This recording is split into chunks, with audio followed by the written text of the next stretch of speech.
ഇന്നത്തെ വീഡിയോയിൽ നമ്മൾ ഡിസ്കസ് ചെയ്യാൻ പോകുന്ന ടോപ്പിക്ക് ACCA ഫിനാൻഷ്യൽ അക്കൗണ്ടിങ്ങിലെ നോൺ കറൻറ്റ് അസറ്റ്സ് എന്ന് പറയുന്ന ചാപ്റ്ററിലെ ഡിപ്രിസിയേഷൻ എന്ന് പറയുന്ന ടോപ്പിക്കാണ്. സോ ഈ വീഡിയോയിൽ നമുക്ക് എന്താണ് ഡിപ്രിസിയേഷൻ, എന്തിനു വേണ്ടിയിട്ടാണ് നമ്മൾ ഡിപ്രിസിയേഷൻ കാൽക്കുലേറ്റ് ചെയ്യുന്നത്, എത്ര ടൈപ്പ് ഓഫ് ഡിപ്രിസിയേഷൻ ഉണ്ട് എന്നുള്ളതാണ് നമ്മൾ ഡിസ്കസ് ചെയ്യാൻ പോകുന്നത്. സോ നമുക്ക് വീഡിയോയിലോട്ട് കിടക്കാം.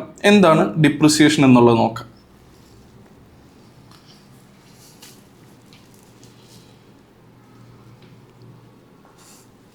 ആക്ച്വലി ഡിപ്രിസിയേഷൻ്റെ ഡെഫിനിഷൻ നോക്കുകയാണെങ്കിൽ it is the systematic allocation of the cost of an asset over it's useful ലൈഫാണ്. ഒരു അസറ്റിൻ്റെ കോസ്റ്റിനെ അതിൻ്റെ യൂസ്ഫുൾ ലൈഫിലോട്ട് എക്സ്പെൻസ് ആയിട്ട് അലോക്കേറ്റ് ചെയ്യുന്ന ഒരു മെത്തേഡിനെ പറയുന്ന പേരാണ് ഡിപ്രിസിയേഷൻ എന്ന് പറയുന്നത്. സോ നിങ്ങൾ ശ്രദ്ധിക്കുക, ഞാനൊരു എക്സാമ്പിൾ പറയാം. ABC കമ്പനി ഒരു കാർ വാങ്ങി, ബിസിനസ് പർപ്പസിനാണ്. ദാറ്റ് മീൻസ് ബിസിനസ് യൂസിന്, റീസെയിൽ ചെയ്യാനല്ല, ബിസിനസ് യൂസിന്. കോസ്റ്റ് വന്നത് $10,000 ഈ കാറിൻ്റെ യൂസ്ഫുൾ ലൈഫ് നമ്മൾ എക്സ്പെക്റ്റ് ചെയ്യുന്നത് 10 years ആണ്. സോ നിങ്ങൾ ശ്രദ്ധിക്കുക, ഒരു ബിസിനസ് ഒരു കാർ വാങ്ങുന്നത് ഒരു ബിസിനസ്സിനെ സംബന്ധിച്ചിടത്തോളം എന്താണ്? എക്സ്പെൻസ് ആണ്, അല്ലേ? അങ്ങനെയാണെങ്കിൽ നമ്മൾ ഇതിനെ എക്സ്പെൻസ് ആയിട്ടല്ലേ ശരിക്ക് റെക്കോർഡ് ചെയ്യേണ്ടത് ഈ 10,000. ബട്ട് ഇവിടെ പ്രോബ്ലം എന്താണെന്ന് വെച്ച് കഴിഞ്ഞാൽ ഈ കാറിൽ നിന്ന് ബിസിനസ്സിന് ബെനിഫിറ്റ് കിട്ടുന്നത് ഫോർ എത്ര ഇയർ ആണ്? അപ് ടു 10 years വരെ ബെനിഫിറ്റ് കിട്ടും. കാരണം 10 years അതിൻ്റെ എന്ത് കിട്ടുന്നുണ്ട്? ബെനിഫിറ്റ് കിട്ടുന്നുണ്ട്. ദാറ്റ് മീൻസ് 10 years ആണ് യൂസ്ഫുൾ ലൈഫ് നമ്മൾ എക്സ്പെക്ട് ചെയ്യുന്നത്. സോ ഈ കാറ് നമ്മൾ 10 years യൂസ് ചെയ്യുമ്പോൾ ബിസിനസ്സിന് 10 years എക്കണോമിക് ബെനിഫിറ്റ് കിട്ടുന്നുണ്ട്. സോ ഒരു അസറ്റ് നമ്മൾ വാങ്ങി, ആ അസറ്റിന് നമുക്ക് 10 years ബെനിഫിറ്റ് കിട്ടുന്നുണ്ട്. പക്ഷേ ആ അസറ്റിൻ്റെ തന്നെ എക്സ്പെൻസ് നമ്മൾ ഒരൊറ്റ ഇയറിൽ, വാങ്ങിച്ച ഇയറിൽ റെക്കോർഡ് ചെയ്യാൻ പറ്റും. ഇപ്പോൾ ഫോർ എക്സാമ്പിൾ നമ്മൾ 2024 അസറ്റ് വാങ്ങിയെന്ന് കരുതുക. 2024 10,000 സ്പെൻഡ് ചെയ്തിട്ട് കാർ വാങ്ങി. ആ 10,000 നമ്മൾ ആ 2024 SOPL തന്നെ ഫുൾ ഡിപ്രിസിയേഷൻ, ഫുൾ എക്സ്പെൻസ് ആയിട്ട് നമുക്ക് റെക്കഗ്നൈസ് ചെയ്യാൻ പറ്റുമോ? പറ്റില്ല. നമ്മൾ 10 വർഷം അസറ്റ് യൂസ് ചെയ്യുന്നുണ്ട്, 10 വർഷം ഇതിൻ്റെ എക്കണോമിക് ബെനിഫിറ്റ് കിട്ടുന്നുണ്ട്. അങ്ങനെയാണെങ്കിൽ അസറ്റ് വാങ്ങിക്കാൻ വന്ന കോസ്റ്റിനെ ഒരൊറ്റ ഇയറിൽ നമ്മൾ എക്സ്പെൻസായി റെക്കഗ്നൈസ് ചെയ്യാൻ പാടില്ല. അത് ഫെയർ ട്രീറ്റ്മെൻ്റ് അല്ല. 10 വർഷത്തേക്ക് നമ്മൾ എന്ത് ചെയ്യണം? ഈ അസറ്റിൻ്റെ കോസ്റ്റിനെ നമ്മൾ എക്സ്പെൻസ് ആയിട്ട് അലോക്കേറ്റ് ചെയ്യണം. സോ കാറിൻ്റെ ബെനിഫിറ്റ് 10 year ആണെങ്കിൽ കാറിന് വരുന്ന കോസ്റ്റും നമ്മൾ എന്ത് ചെയ്യണം? 10 years എന്ത് ചെയ്യണം? അലോക്കേറ്റ് ചെയ്യണം. ഈ 10 years അസറ്റിൻ്റെ കോസ്റ്റിനെ അലോക്കേറ്റ് ചെയ്യുന്ന മെത്തേഡിനെ പറയുന്ന പേരാണ് എന്തെന്ന്? ഡിപ്രിസിയേഷൻ എന്നുള്ളത്. സോ നമുക്ക് ഡെഫിനിഷൻ നോക്കുകയാണെങ്കിൽ depreciation is the systematic allocation of the cost of an asset over its useful life. ഇവിടെ അസറ്റിൻ്റെ കോസ്റ്റ് വന്നത് എത്രയായിരുന്നു? 10,000 ആയിരുന്നു. യൂസ്ഫുൾ ലൈഫ് 10 year ആണ്. അപ്പോൾ അലോക്കേഷൻ ചെയ്യാണ് എന്തിനെ? കോസ്റ്റിനെ. എന്തിലോട്ട്? യൂസ്ഫുൾ ലൈഫിലോട്ട്. എന്തായിട്ട്? അതും കൂടെ നമുക്കങ്ങ് നോട്ട് ചെയ്യാം. എന്തായിട്ട്? ആസ് ആൻ എക്സ്പെൻസ് ആയിട്ട് അസറ്റിൻ്റെ കോസ്റ്റിനെ അതിൻ്റെ യൂസ്ഫുൾ ലൈഫിലോട്ട് അലോക്കേറ്റ് ചെയ്യുന്നതാണ്. സോ ഇവിടെ അസറ്റിൻ്റെ കോസ്റ്റ്, സോ ഇവിടെ ഡിപ്രിസിയേഷൻ എത്രയായിരിക്കും വരുന്നത്? കോസ്റ്റ് വരുന്നത് 10,000 ആണ്. യൂസ്ഫുൾ ലൈഫ് വരുന്നത് 10 year ആണ്. So 1000 per annum. ഒരു വർഷത്തെ ഡിപ്രിസിയേഷൻ എക്സ്പെൻസ് എന്തായിരിക്കും? 1000 ആയിരിക്കും. നമ്മൾ പറഞ്ഞല്ലോ ഡിപ്രിസിയേഷൻ എന്നുള്ളത് എലമെൻ്റ് എക്സ്പെൻസ് ആണ്. അത് നമ്മൾ SOPL എന്ത് ചെയ്യേണ്ടത്? റെക്കഗ്നൈസ് ചെയ്യേണ്ടത്. സോ നമ്മൾ പറഞ്ഞു 2 method of 2 methods of depreciation ഉണ്ട്. സ്ട്രെയിറ്റ് ലൈൻ മെത്തേഡും ഉണ്ട്, അതുപോലെ തന്നെ റെഡ്യൂസിങ് ബാലൻസ് മെത്തേഡും ഉണ്ട്.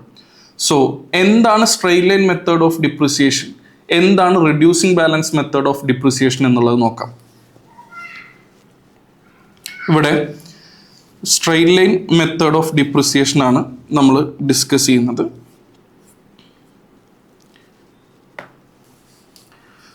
ബിസിനസ്സിന് 2 തരത്തിൽ അസറ്റുകൾ ഉണ്ടായിരിക്കും. നമുക്കൊരു എക്സാമ്പിൾ പറയുകയാണെങ്കിൽ ബിൽഡിംഗ് ഒരു എക്സാമ്പിൾ ആക്കിയിട്ട് എടുക്കാം. സ്ട്രെയിറ്റ് ലൈൻ മെത്തേഡിൽ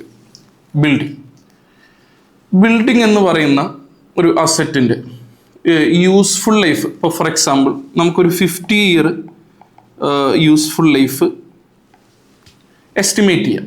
ക്ലിയർ ആണ്. ഈ ബിൽഡിംഗ് എന്ന് പറയുന്ന അസറ്റിൽ നിന്ന് നമുക്ക് എക്കണോമിക് ബെനിഫിറ്റ് ഓൾമോസ്റ്റ് എന്തായിരിക്കും, സ്റ്റേബിൾ ആയിരിക്കും. ബിൽഡിങ്ങിൽ നിന്ന് കിട്ടുന്ന എക്കണോമിക് ബെനിഫിറ്റ് സിഗ്നിഫിക്കൻ്റ്ലി റെഡ്യൂസ് ചെയ്യാറില്ല. അപ്പോൾ നമ്മൾ എന്ത് ചെയ്തു, ഒരു ബിൽഡിങ് വാങ്ങിച്ചു, നമ്മളത് 50 ഇയർ ലൈഫ് എക്സ്പെക്റ്റ് ചെയ്യുന്നുണ്ട് ആ ബിൽഡിങ്ങിന്. ആ ബിൽഡിങ് നമ്മൾ റെൻ്റൽ കൊടുത്തു കഴിഞ്ഞ് കഴിഞ്ഞാലും നമുക്ക് കിട്ടുന്ന economic benefit gradually inflation compensate ചെയ്യാനുള്ള രീതിയിൽ ഇൻക്രീസ് ചെയ്യാണ് ചെയ്യുക. So almost every year rental എന്തായിരിക്കും, സ്റ്റേബിൾ ആയിരിക്കും. സ്ലൈറ്റ്ലി ഇൻക്രീസ് വരുന്നുണ്ടെങ്കിലും ഓൾമോസ്റ്റ് അസറ്റിൽ നിന്ന് നമുക്ക് കിട്ടുന്ന ബെനിഫിറ്റ് എന്തായിരിക്കും, സ്റ്റേബിൾ ആയിരിക്കും. ക്ലിയർ ആണ്. സോ ബിൽഡിംഗ് എന്ന് പറയുന്ന അസറ്റിൻ്റെ യൂസേജ് ഓർ എക്കണോമിക് ബെനിഫിറ്റ് എന്താണ്, ഉപയോഗം അല്ലെങ്കിൽ അതിൽ നിന്ന് കിട്ടുന്ന ബെനിഫിറ്റ് എന്താണ്, സ്റ്റേബിൾ ആണ്. നമ്മളിപ്പോൾ ഒരു കാർ ഒന്ന് നിങ്ങൾ ആലോചിച്ച് നോക്കി നോക്കൂ. നമ്മൾ ആദ്യത്തെ വർഷം വാങ്ങിച്ച കാർ വാങ്ങിച്ചിട്ട് ഫസ്റ്റ് ഇയറിൽ നമുക്ക് കിട്ടുന്ന ബെനിഫിറ്റ് ആയിരിക്കില്ല 4th ഇയറിൽ കിട്ടുന്നത്. 4th ഇയറിൽ കിട്ടുന്ന ബെനിഫിറ്റ് ആയിരിക്കില്ല 6th ഇയറിൽ കിട്ടുന്നത്. മെഷീൻസിൻ്റെ ബെനിഫിറ്റ് റെഡ്യൂസ് ചെയ്ത് വരികയാണ് ചെയ്യുന്നത്. പക്ഷേ ബിൽഡിംഗ് അങ്ങനെയല്ല. ബിൽഡിങ്ങിൽ വലിയ രീതിയിൽ സിഗ്നിഫിക്കൻ്റ്ലി നമുക്കതിൻ്റെ ബെനിഫിറ്റ് അല്ലെങ്കിൽ യൂസേജ് റെഡ്യൂസ് ആവുന്നില്ല, ഉപയോഗം റെഡ്യൂസ് ആവുന്നില്ല. ആൾമോസ്റ്റ് എന്തായിരിക്കും, സ്റ്റേബിൾ ആയിരിക്കും. സോ ഇവിടെ usage or economic benefit almost എന്തായിരിക്കും, സ്റ്റേബിൾ ആയിരിക്കും. സോ ഈ അസറ്റിൽ നിന്ന് നമുക്ക് 50 വർഷത്തേക്ക് ബെനിഫിറ്റ് കോൺസ്റ്റൻ്റ് ആയിട്ട് കിട്ടുന്നുണ്ടെങ്കിൽ, അല്ലേ, ഇപ്പോൾ എക്കണോമിക് ബെനിഫിറ്റ് കിട്ടുന്നത് ഫോർ എക്സാമ്പിൾ 50 ഇയറിൽ എങ്ങനെയായിട്ടാണ്, equal benefits or constant benefits ആണ്, അല്ലേ. അങ്ങനെയാണെങ്കിൽ അസറ്റിൻ്റെ കോസ്റ്റിനെയും എന്ത് ചെയ്യണം, 50 ഇയറിലോട്ട് കോൺസ്റ്റൻ്റ് ആയിട്ട് അലോക്കേറ്റ് ചെയ്യണം. സോ എല്ലാ വർഷവും ഈക്വൽ എമൗണ്ട് ഓഫ് എക്സ്പെൻസ്, നമുക്ക് കിട്ടുന്ന ബെനിഫിറ്റ് ഈക്വൽ അല്ലേ, അങ്ങനെയാണെങ്കിൽ നമ്മൾ അലോക്കേറ്റ് ചെയ്യേണ്ട എക്സ്പെൻസും എന്തായിരിക്കണം, ഈക്വൽ ആയിരിക്കണം. ഈ മെത്തേഡ് ഓഫ് ഡിപ്രിസിയേഷനെയാണ് നമ്മൾ എന്തെന്ന് പറയുന്നത്, സ്ട്രെയിറ്റ് ലൈൻ എന്ന് പറയുന്നത്. നമ്മൾ അസറ്റിൻ്റെ കോസ്റ്റിനെ അതിൻ്റെ യൂസ്ഫുൾ ലൈഫിലോട്ട് 50 ഇയറിലോട്ട് എക്സ്പെൻസ് ആയിട്ട് അലോക്കേറ്റ് ചെയ്യണം. പക്ഷെ അലോക്കേറ്റ് ചെയ്യുന്നത് എങ്ങനെയാണ്, കോൺസ്റ്റൻ്റ് ആയിട്ടാണ്, ഈക്വൽ ആയിട്ടാണ്. കാരണം ബിൽഡിംഗ് എന്ന് പറയുന്ന അസറ്റിൻ്റെ ബെനിഫിറ്റ് നമുക്ക് കിട്ടുന്നത് ഈക്വൽ ആയിട്ടാണ്. സോ അതിൻ്റെ എക്സ്പെൻസും നമ്മൾ കാണിക്കേണ്ടത് എങ്ങനെയാണ്, ഈക്വൽ ആയിട്ടാണ്. So straight line method of depreciation പറയുന്നത് ഈക്വൽ ആയിട്ട് എവറി ഇയറിൽ എക്സ്പെൻസ് ആയിട്ട് കോസ്റ്റിനെ അലോക്കേറ്റ് ചെയ്യുക. So straight line method of depreciation calculate ചെയ്യാനുള്ള മെത്തേഡാണ്, ഇക്വേഷനാണ് depreciation equal to cost minus residual value divided by useful life. ഇപ്പോൾ ഫോർ എക്സാമ്പിൾ നമ്മളുടെ ബിൽഡിങ്ങിൻ്റെ കോസ്റ്റ് 50,000 ആണ്, യൂസ്ഫുൾ ലൈഫ് 50 ഇയർ ആണ്, റെസിജ്വൽ വാല്യൂ ഫോർ എക്സാമ്പിൾ 5,000 ആണെന്ന് അസ്യൂം ചെയ്യുക. എത്രയാണ്, 5,000 ആണ്. സോ എത്രയായിരിക്കും ഡിപ്രിസിയേഷൻ വരുന്നത്, 50,000 minus residual value 5,000 divided by 50. Clear അല്ലേ, ഈക്വൽ ടു 45,000 ഡിവൈഡഡ് ബൈ 50 ആണ് എന്ത് ചെയ്യുന്നത്, വരുന്നത്. ക്ലിയർ അല്ലേ. സോ എത്രയാണ് വരുന്നത്, 900 പെർ ആനം. ഒരു വർഷത്തെ ഡിപ്രിസിയേഷൻ വരുന്നത് 900 ആണ്. ഇവിടെ എന്താ സംഭവിച്ചത്, ഞാൻ ഈ പറഞ്ഞ എക്സാമ്പിളിൽ കോസ്റ്റ് 50,000 ആണ്, പക്ഷേ റെസിജ്വൽ വാല്യൂ അഥവാ സ്ക്രാപ്പ് വാല്യൂ 50 വർഷം കഴിഞ്ഞിട്ട് ഈ അസറ്റ് നമ്മൾ ഡിസ്പോസൽ ചെയ്യുമ്പോൾ നമുക്ക് ഇങ്ങോട്ട് എത്ര ഫണ്ട് കിട്ടും? 5000 കിട്ടും. സോ 50,000 കൊടുത്തിട്ട് നമ്മൾ അസറ്റ് വാങ്ങി, ഇത് യൂസ്ഫുൾ ലൈഫ് കഴിഞ്ഞ് ഡിസ്പോസൽ ചെയ്യുമ്പോൾ തിരിച്ച് ഇങ്ങോട്ട് 5000 കിട്ടും. സോ നെറ്റ് കോസ്റ്റ് നമുക്ക് അവിടെ എത്ര വരുന്നുള്ളൂ? അസറ്റിന്റെ കോസ്റ്റ് എത്ര വരുന്നുള്ളൂ? 45,000 വരുന്നുള്ളൂ. അതിനെയാണ് നമ്മൾ എന്ത് ചെയ്യുന്നത്? 50 ഇയറിലോട്ട് യൂസ്ഫുൾ ലൈഫിലോട്ട് അലോക്കേറ്റ് ചെയ്യുന്നത്. അപ്പോൾ ഓരോ വർഷവും ഇനി ഈ അസറ്റിന്റെ കോസ്റ്റ് 900 വെച്ചിട്ട് നമ്മൾ എക്സ്പെൻസ് ആയിട്ട് അലോക്കേറ്റ് ചെയ്യേണ്ടി വരും. ഇതായിരുന്നു ഏത് മെത്തേഡ് വരുന്നത്? സ്ട്രൈറ്റ് ലൈൻ മെത്തേഡ് വരുന്നത്. ക്ലിയർ ആണോ? സോ സ്ട്രൈറ്റ് ലൈൻ മെത്തേഡിന്റെ ക്ലാരിറ്റി ഇംപ്രൂവ് ചെയ്യാൻ വേണ്ടിയിട്ട് നമുക്ക് ജസ്റ്റ് എന്ത് ചെയ്യാം? പെട്ടെന്നൊരു ക്വസ്റ്റ്യനിലോട്ട് പോവാം. സോ ഇവിടെ ശ്രദ്ധിക്കാം. What will the depreciation charge for the lorry in accounting period to 30 September 2010? ഏതൊരു ക്വസ്റ്റ്യൻ കിട്ടിയാലും നമ്മൾ ആദ്യം ഫിനാൻഷ്യൽ ഇയർ എഴുതണം. എങ്ങനെയാണ് ഫിനാൻഷ്യൽ ഇയർ വരുന്നത്? 30 സെപ്റ്റംബർ 2010 ആണ് ഇയർ എൻഡ്. സോ ഇയറിൻ്റെ സ്റ്റാർട്ടിങ് ഏതായിരിക്കും? 1 ഒക്ടോബർ 2009 ആയിരിക്കും. ഇതാണ് നമ്മളുടെ ഫിനാൻഷ്യൽ ഇയർ. ഇനി ക്വസ്റ്റ്യനിൽ ചോദിച്ചത് ഡിപ്രിസിയേഷൻ ചാർജ് അഥവാ ഡിപ്രിസിയേഷൻ എക്സ്പെൻസ് എത്രയെന്നാണ് ചോദിച്ചിട്ടുള്ളത്. B acquired lorry on 1 May 2010. അപ്പോൾ നമ്മളുടെ ഇയർ സ്റ്റാർട്ട് ചെയ്യുന്നത് എന്നാണ്? ഇയർ സ്റ്റാർട്ട് ചെയ്യുന്നത് ഒക്ടോബറിലാണ്. ഒക്ടോബർ, നവംബർ, ഡിസംബർ, ജാനുവരി, ഫെബ്രുവരി, മാർച്ച്, ഏപ്രിൽ. ഇപ്പോഴൊന്നും നമ്മളുടെ കയ്യിൽ എന്തില്ല? അസറ്റ് ഇല്ല. നമ്മൾ അസറ്റ് വാങ്ങിക്കുന്നത് എന്നാ? 1 മെയ്യിലാണ്. സോ ഒക്ടോബർ, നവംബർ, ഡിസംബർ, ജനുവരി, ഫെബ്രുവരി, മാർച്ച്, ഏപ്രിൽ, ആദ്യത്തെ 7 മാസം നമ്മളുടെ കയ്യിൽ എന്തില്ല? അസറ്റ് ഇല്ല. നമ്മൾ അസറ്റ് വാങ്ങിക്കുന്നത് 8ാമത്തെ മാസമാണ്. Okay, 1 May 2010 at A cost. എത്ര കോസ്റ്റ് വരുന്നത്? 30,000 ആണ് കോസ്റ്റ് വരുന്നത്. പിന്നെ ഇവിടെ പറയുന്നുണ്ട് the lorry has N estimated useful life of 4 years. Useful life വരുന്നത് 4 ഇയേഴ്സ് ആണ്. And estimated resale value at the end of the time of 6,000. Scrap value അല്ലെങ്കിൽ റെസിജ്വൽ വാല്യൂ വരുന്നത് എത്രയാണ്? 6,000 ആണ്. B charges depreciation on straight line basis with a proportionate charge in the period of acquisition. So proportionate charge in the period of acquisition പറയുന്നത് നമ്മൾ benefit usage എത്ര മാസമാണോ അത്ര മാസമേ നമ്മൾ എന്ത് ചെയ്യുന്നുള്ളൂ? ഡിപ്രിസിയേഷൻ കാണിക്കുന്നുള്ളൂ. സോ ഈ വർഷം ആദ്യത്തെ 7 മാസം, that means October, November, December, January, February, March, April, ഈ 7 മാസം നമ്മൾ അസറ്റ് ഉപയോഗിച്ചിട്ടില്ല. അപ്പൊ നമ്മൾ എന്നേ വാങ്ങിക്കുന്നുള്ളൂ? മെയ് മുതലേ വാങ്ങിക്കുന്നുള്ളൂ. So May, June, July, August, September, 5 മന്ത്സാണ് നമ്മൾ ഈ അസറ്റ് എന്ത് ചെയ്യുന്നുള്ളൂ? യൂസ് ചെയ്യുന്നുള്ളൂ. സോ ഡിപ്രിസിയേഷൻ നമ്മൾ ചാർജ് ചെയ്യുന്നതും പ്രൊപ്പോർഷനേറ്റ് ബേസിസിൽ, ദാറ്റ് മീൻസ് 5 മന്ത്സേ യൂസ് ചെയ്തിട്ടുള്ളൂ, ബെനിഫിറ്റ് കിട്ടിയിട്ടുള്ളൂ. സോ 5 മന്ത്സേ നമ്മൾ എന്ത് ചെയ്യുന്നുള്ളൂ? ഡിപ്രിസിയേഷൻ എക്സ്പെൻസ് SOP-യിലോട്ട് റെക്കഗ്നൈസ് ചെയ്യുന്നുള്ളൂ. ക്ലിയർ അല്ലേ? സോ കോസ്റ്റ് 30,000 ആണ്. ഇവിടെ residual value or scrap value വരുന്നത് 6,000 ആയിരുന്നു. യൂസ്ഫുൾ ലൈഫ് വരുന്നത് എത്രയായിരുന്നു? 4 ഇയേഴ്സ് ആയിരുന്നു. സോ നമുക്ക് ഡിപ്രിസിയേഷൻ നോക്കാം. Depreciation equal to straight line method ആയിരുന്നു. സ്ട്രെയിറ്റ് ലൈൻ മെത്തേഡിന്റെ ഇക്വേഷൻ എന്തായിരുന്നു? Cost minus residual value divided by useful life ആയിരുന്നു. ഇവിടെ കോസ്റ്റ് വരുന്നത് എത്രയായിരുന്നു? കോസ്റ്റ് വരുന്നത് 30,000 ആയിരുന്നു. റെസിജ്വൽ വാല്യൂ വരുന്നത് എത്രയായിരുന്നു? 6,000 ആയിരുന്നു. യൂസ്ഫുൾ ലൈഫ് വരുന്നത് എത്രയായിരുന്നു? 4 ഇയേഴ്സ് ആയിരുന്നു. So 24,000 divided by 4 equal to 6,000 per annum. ഒരു വർഷത്തെ ഡിപ്രിസിയേഷൻ എത്രയായിരുന്നു? 6,000 ആയിരുന്നു.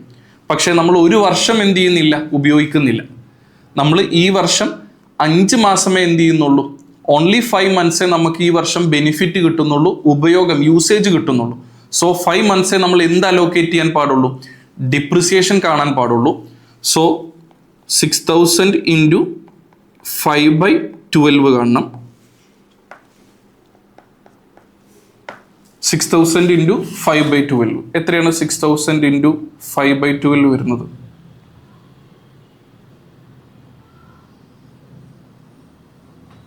2500 ആയിരുന്നു. സോ കറണ്ട് ഇയറിൽ 5 ഇയർ ആണ് നമ്മൾ അസറ്റ് യൂസ് ചെയ്തിട്ടുള്ളൂ. സോ 5 months ആണ് നമ്മൾ എന്ത് ചെയ്തിട്ടുള്ളൂ, അസറ്റ് യൂസ് ചെയ്തിട്ടുള്ളൂ. സോ 5 months ഡിപ്രിസിയേഷൻ നമ്മൾ റെക്കഗ്നൈസ് ചെയ്യുന്നുള്ളൂ. ഒരു വർഷത്തെ ഡിപ്രിസിയേഷൻ വരുന്നത് 6000 ആണ്. സോ 5 months വരുന്നത് 2500 ആണ്. സോ ഇതിൻ്റെ പ്രസൻറ്റേഷനും കൂടെ പറയാം. എവിടെയാണ് നമ്മളിത് പ്രസൻറ്റ് ചെയ്യുന്നത്, എങ്ങനെയാണ് പ്രസൻറ്റ് ചെയ്യുന്നത് എന്ന് നോക്കിയാലോ. നിങ്ങൾ ശ്രദ്ധിക്കണം. SOPL നമ്മൾ ഫോർ എക്സാമ്പിൾ ഗ്രോസ് പ്രോഫിറ്റിൻ്റെ താഴെ എക്സാമിനർ പറയുന്നത് പോലെയാകും. നിങ്ങൾ ജനറലി നമ്മൾ ഓപ്പറേറ്റിംഗ് എക്സ്പെൻസിൽ ഗ്രോസ് പ്രോഫിറ്റിൻ്റെ താഴെയാണ് റെക്കഗ്നൈസ് ചെയ്യാറുള്ളത്. അത് മറ്റ് ക്ലാസിഫിക്കേഷൻ, അഡ്മിനിസ്ട്രേഷൻ പോലെയുള്ള ക്ലാസിഫിക്കേഷനിൽ നമ്മൾ ഇൻക്ലൂഡ് ചെയ്യാറുണ്ട്. അല്ലെങ്കിൽ കോസ്റ്റ് ഓഫ് സെയിൽസിലും എന്ത് ചെയ്യാറുണ്ട്, പ്രൊഡക്ഷനിലുള്ള മെഷീനറീസ് ഒക്കെ ആണെങ്കിൽ നമ്മളത് കോസ്റ്റ് ഓഫ് സെയിൽസിലും എന്ത് ചെയ്യാറുണ്ട്, ഇൻക്ലൂഡ് ചെയ്യാറുണ്ട്. സോ എക്സാമിനർ ഏതിലാണോ പറയുന്നത് അതുപോലെ ആയിരിക്കും നിങ്ങൾ സെക്ഷൻ ബി ചെയ്യുന്ന സമയത്ത് FAയിലൊക്കെ ചെയ്യേണ്ടത്. മേ ബി കോസ്റ്റ് ഓഫ് സെയിൽസിലായിരിക്കാം, അല്ലെങ്കിൽ അഡ്മിനിസ്ട്രേഷൻ എക്സ്പെൻസിലായിരിക്കാം. ജനറലി ഞാൻ എന്ത് എഴുതുന്നുണ്ട്, ഗ്രോസ് പ്രോഫിറ്റിൻ്റെ താഴെ ഇവിടെ ഡിപ്രിസിയേഷൻ എക്സ്പെൻസ്. എത്ര ഡിപ്രിസിയേഷൻ എക്സ്പെൻസ്? 2500 ആണ്. ക്ലിയർ അല്ലേ?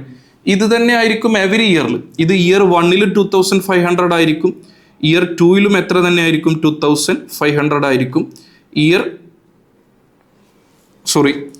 കറണ്ട് ഇയറിൽ നമ്മൾ 6 months ആണല്ലോ അല്ലേ. സോ ഫസ്റ്റ് ഇയറിൽ 2500 ആയിരിക്കും. സെക്കൻഡ് ഇയറിൽ ഒരു വർഷം വരും. ഒരു വർഷത്തെ എത്രയാണ്, 6000 ആണ്. തേർഡ് ഇയറിൽ 6000, ഫോർത്ത് ഇയറിൽ 6000, ഇങ്ങനെ ആയിരിക്കും പോകുന്നത്.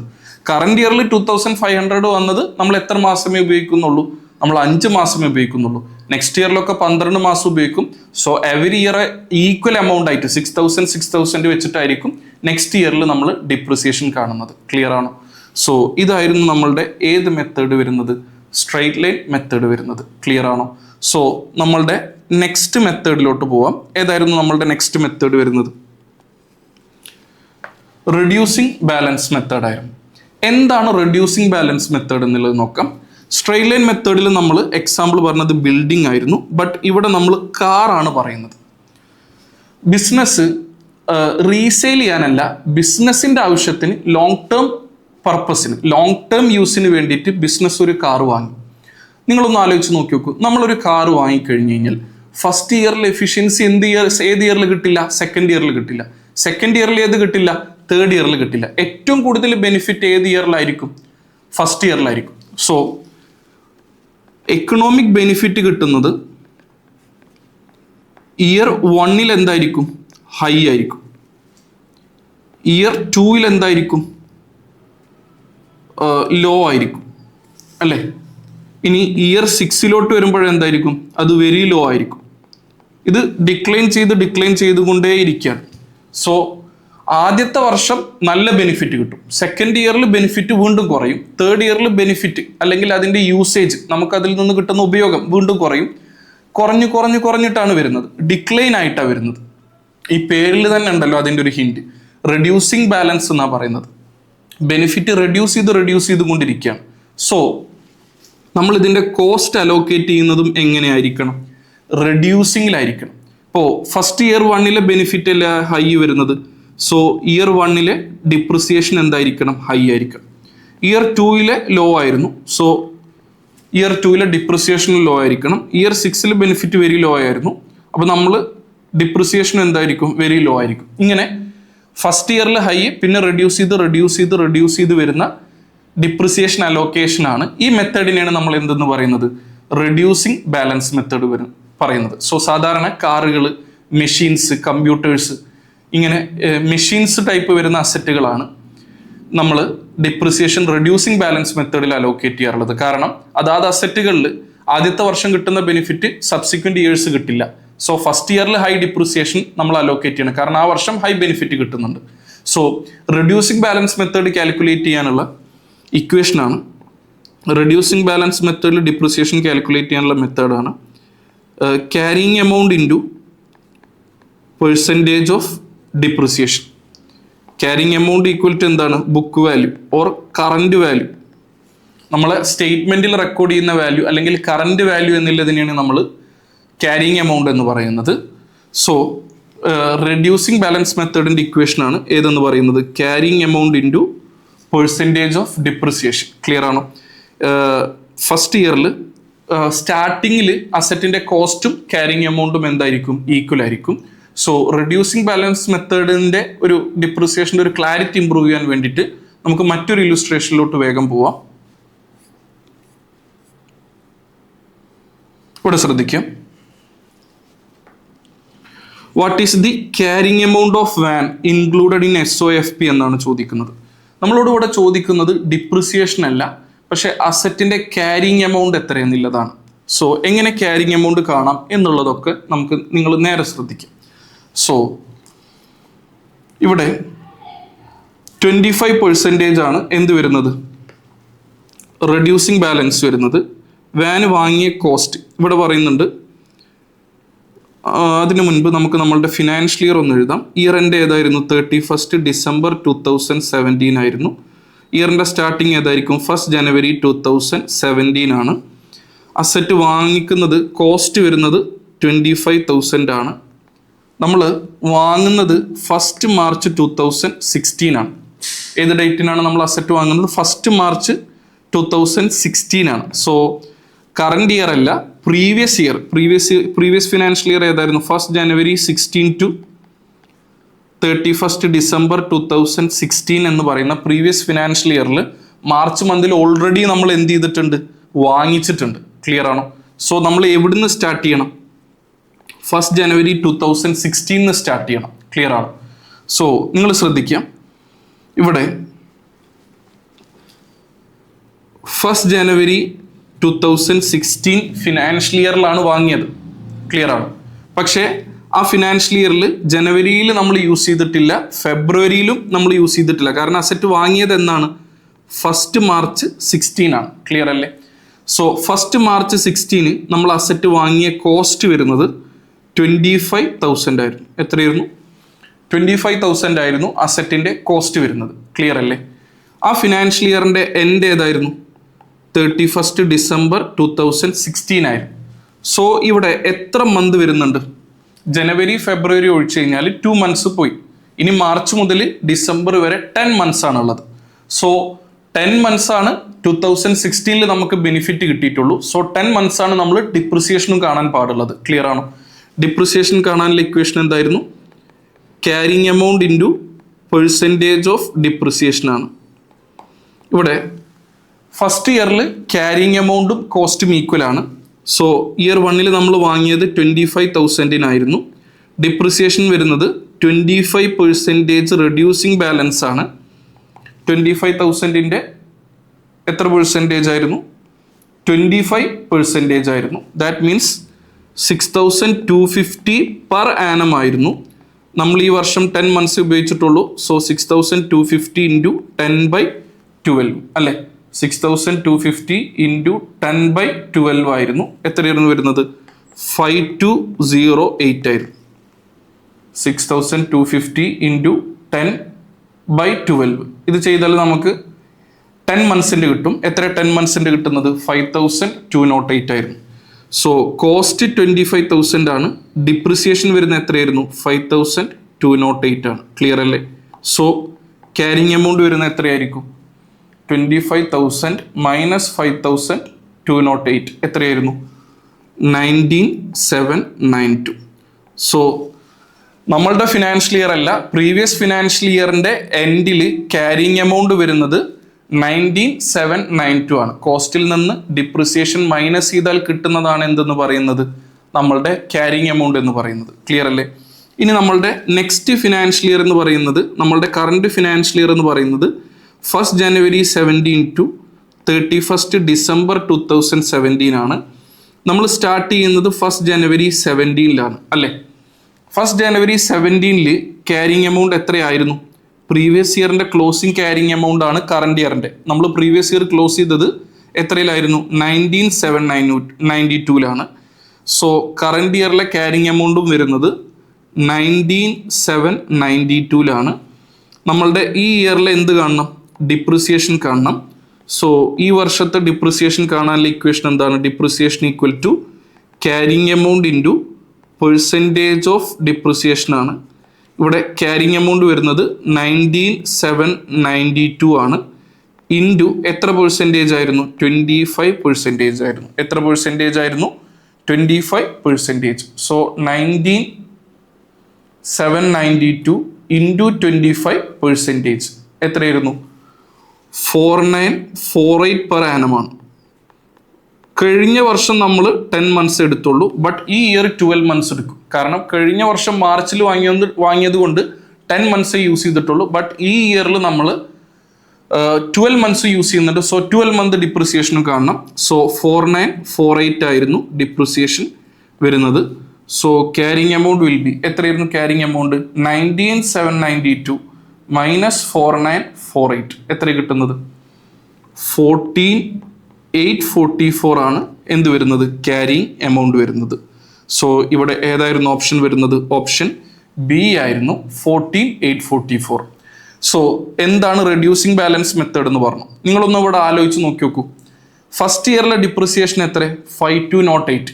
സെക്കൻഡ് ഇയറിൽ വരുമ്പോൾ 100% ഉറപ്പായിട്ടും അത് റെഡ്യൂസ് ചെയ്യും. കാരണം സെക്കൻഡ് ഇയറിലെ ഡിപ്രിസിയേഷൻ എത്രയേ വന്നുള്ളൂ?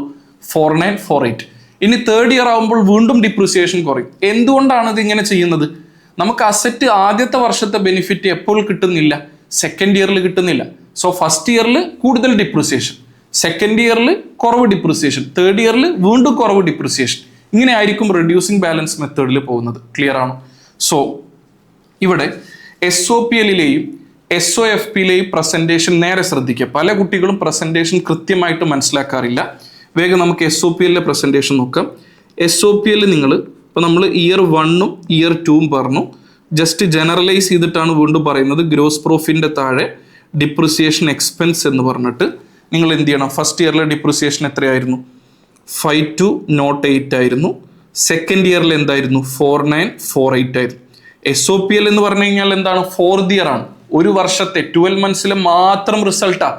ഫസ്റ്റ് ഇയറിലെ മാത്രം ഡിപ്രിസിയേഷൻ എത്ര? 5208. സെക്കൻഡ് ഇയറിലെ മാത്രം ഡിപ്രിസിയേഷൻ എത്ര? 4048. ബട്ട് SOFP എന്ന് പറയുന്നത് ഫോർത്ത് ഇയർ അല്ല, അറ്റ് ഇയർ എൻഡാ, ഒരു വർഷത്തെ അല്ല. ബിസിനസ് സ്റ്റാർട്ട് ചെയ്തത് മുതൽ ഇയർ എൻഡ് വരെയുള്ള ഇൻഫോർമേഷൻ, ഇയർ എൻഡിൽ എത്തി നിൽക്കുമ്പോഴുള്ള പൊസിഷനാണ് SOFPയിൽ അറിയേണ്ടത്. സോ അത് ഒരു വർഷത്തെ ആയിരിക്കില്ല, ഇത് വരെ ഉള്ളതാണ് എടുക്കേണ്ടത്. ക്ലിയർ ആണോ? സോ SOFPയിലോട്ട് പ്രസന്റേഷൻ വരുമ്പോൾ നമ്മൾ നോൺ കറന്റ് അസറ്റിന്റെ താഴെ അസറ്റിന്റെ കോസ്റ്റ് എഴുതണം, അക്യുമുലേറ്റഡ് ഡിപ്രിസിയേഷൻ ലെസ് ചെയ്യണം.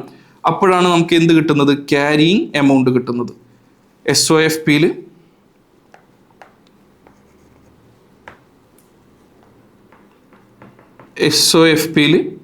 നോൺ കറന്റ് അസറ്റിന്റെ താഴെ കോസ്റ്റ് എഴുതണം, കോസ്റ്റിന്റെ താഴെ അക്യുമുലേറ്റഡ് ഡിപ്രിസിയേഷൻ എഴുതണം, അതിൻ്റെ താഴെ ക്യാരിയിങ് എമൗണ്ട്. സോ നിങ്ങൾ ശ്രദ്ധിക്കുക, കോസ്റ്റ്, അസറ്റിന്റെ കോസ്റ്റ് 1-2 സിറ്റുവേഷനിലല്ലാതെ ചേഞ്ച് ആവില്ല. അസറ്റിന്റെ കോസ്റ്റ് ആൾവേസ് സെയിം ആയിരിക്കും. നമ്മൾ ഒറിജിനലി അസറ്റ് വാങ്ങിക്കുമ്പോൾ എന്താണോ നമ്മൾ നൽകിയത് അതാണ് അസറ്റിന്റെ കോസ്റ്റ്. ക്ലിയർ ആണോ? സോ അസറ്റ് നമ്മൾ എത്രക്കാണ് വാങ്ങിയത്? 25,000. ഇത് ആൾവേസ് എന്തായിരിക്കും? കോൺസ്റ്റന്റ് ആയിരിക്കും. അസറ്റിന്റെ കോസ്റ്റ് വരുന്നത് 25,000 ആണ്.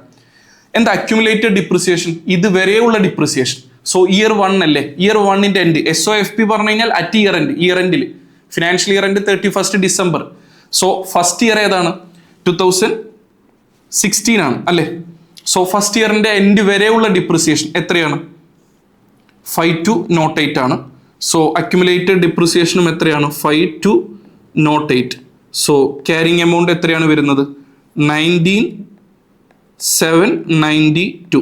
ഫസ്റ്റ് ഇയർ കഴിഞ്ഞു. ഇനി സെക്കൻഡ് ഇയറിലോട്ട് വരുമ്പോൾ എങ്ങനെയായിരിക്കും? സെക്കൻഡ് ഇയറിലോട്ട് വരുമ്പോൾ കോസ്റ്റ്, ഞാൻ പറഞ്ഞില്ല, കോസ്റ്റ് ചേഞ്ച് ആവില്ല, കോസ്റ്റ് ആൾവേസ് സെയിം ആയിരിക്കും. ഒരു അസറ്റ് ഒറിജിനലി വാങ്ങിക്കുമ്പോൾ എന്താണോ നമ്മൾ പേ ചെയ്തത് അതാണ് ഒരു അസറ്റിന്റെ ഒറിജിനൽ കോസ്റ്റ്. റീവാലുവേഷൻ വരുന്ന സിറ്റുവേഷനിലല്ലാതെ അസറ്റിന്റെ കോസ്റ്റ് ചേഞ്ച് ആവില്ല. സോ കോസ്റ്റ് എത്ര തന്നെയാണ്? 25,000 തന്നെയാണ്. അക്യുമുലേറ്റഡ് ഡിപ്രിസിയേഷൻ എന്ന് പറഞ്ഞു കഴിഞ്ഞാൽ എന്താ? സെക്കൻഡ് ഇയറിന്റെ എൻഡ് വരെയുള്ള ഡിപ്രിസിയേഷൻ. സോ ഫസ്റ്റ് ഇയറിലെ ഡിപ്രിസിയേഷൻ എത്രയായിരുന്നു? 5208 ആയിരുന്നു. സെക്കൻഡ് ഇയറിലെ ഡിപ്രിസിയേഷൻ എത്രയായിരുന്നു? 4948. അപ്പോൾ SOPL എന്ന് പറഞ്ഞു കഴിഞ്ഞാൽ ഫോർത്ത് ഇയർ ആ വർഷത്തെ മാത്രം. ബട്ട് SOFP എന്ന് പറഞ്ഞു കഴിഞ്ഞാലോ ഇത് വരെ ഉള്ളത്. സോ ഇയർ 2ന്റെ എൻഡ് വരെ ഉള്ള ഡിപ്രിസിയേഷൻ എന്ന് പറയുമ്പോൾ ഇയർ 1ഉം വരും, ഇയർ 2ഉം വരും. സോ രണ്ടും കൂടെ ടോട്ടൽ ചെയ്യുമ്പോൾ കിട്ടുന്നത് 5208 പ്ലസ് 4948 എത്ര കിട്ടുന്നത്? 10,156 ആണ് അക്യുമുലേറ്റഡ് ഡിപ്രിസിയേഷൻ വരുന്നത്. ക്ലിയർ ആണോ? സോ ക്യാരിങ് എമൗണ്ട് വരുന്നത് എത്രയാണ്? 25,000 മൈനസ് 10,156 എത്രയാണ്? 14,844. ഇത് തന്നെയല്ലേ ഇവിടെയും കിട്ടുന്നത് ക്യാരിങ് എമൗണ്ട്. ക്ലിയർ ആണോ? ഇങ്ങനെയാണ് നമ്മളുടെ SOPLയിലെയും SOFPയിലെയും പ്രസൻറ്റേഷൻ വരുന്നത്. സോ നമ്മൾ സ്ട്രെയിറ്റ് ലൈൻ മെത്തേഡ് എന്താണെന്ന് ഡിസ്കസ് ചെയ്തു, റെഡ്യൂസിങ് ബാലൻസ് മെത്തേഡ് എന്താണെന്ന് ഡിസ്കസ് ചെയ്തു. നിങ്ങൾ മനസ്സിലാക്കേണ്ട ഒരു കാര്യം, സ്ട്രെയിറ്റ് ലൈൻ മെത്തേഡ് എന്ന് പറഞ്ഞു കഴിഞ്ഞാൽ ഡിപ്രിസിയേഷൻ എല്ലാ വർഷവും ഈക്വൽ ആയിരിക്കും. കാരണം ഏതൊക്കെ അസറ്റുകൾക്കാണ് സ്ട്രെയിറ്റ് ലൈൻ മെത്തേഡ് ചൂസ് ചെയ്യുക? എല്ലാ വർഷവും ബെനിഫിറ്റ് ഈക്വൽ ആയിട്ട് കിട്ടുന്ന അസറ്റുകൾക്കാണ് നമ്മൾ സ്ട്രെയിറ്റ് ലൈൻ മെത്തേഡ്. കാരണം സ്ട്രെയിറ്റ് ലൈൻ മെത്തേഡ് പ്രകാരം ഡിപ്രിസിയേഷനും എല്ലാ വർഷവും എന്തായിരിക്കും? ഈക്വൽ ആയിരിക്കും. ഏത് അസറ്റുകൾക്ക് റെഡ്യൂസിങ് ബാലൻസ് മെത്തേഡ്? ഇനീഷ്യൽ ഇയേഴ്സിൽ high benefit, then benefit decline ചെയ്ത് വരുന്ന അസറ്റുകൾ. For example car, computers, machineries. ഇതിൻ്റെയൊക്കെ ആദ്യം വർഷങ്ങളിൽ ഹൈ ബെനിഫിറ്റ് ആയിരിക്കും, പിന്നെ ബെനിഫിറ്റ് കുറഞ്ഞുകൊണ്ടേയിരിക്കും. സോ ഇത്തരം അസറ്റുകളിൽ ഇനീഷ്യൽ ഇയറിൽ ഹൈ ബെനിഫിറ്റ് അല്ലേ, സോ ഇനീഷ്യൽ ഇയറിൽ ഹൈ ഡിപ്രിസിയേഷൻ ആയിരിക്കും.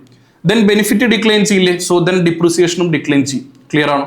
സ്ട്രെയിറ്റ് ലൈൻ മെത്തേഡിന്റെ ഇക്വേഷൻ എന്തായിരുന്നു? Cost minus residual value by useful life ആയിരുന്നു. ക്ലിയർ അല്ലേ? റെഡ്യൂസിങ് ബാലൻസ് മെത്തേഡിൽ എന്തായിരുന്നു? Carrying amount into percentage of depreciation ആയിരുന്നു.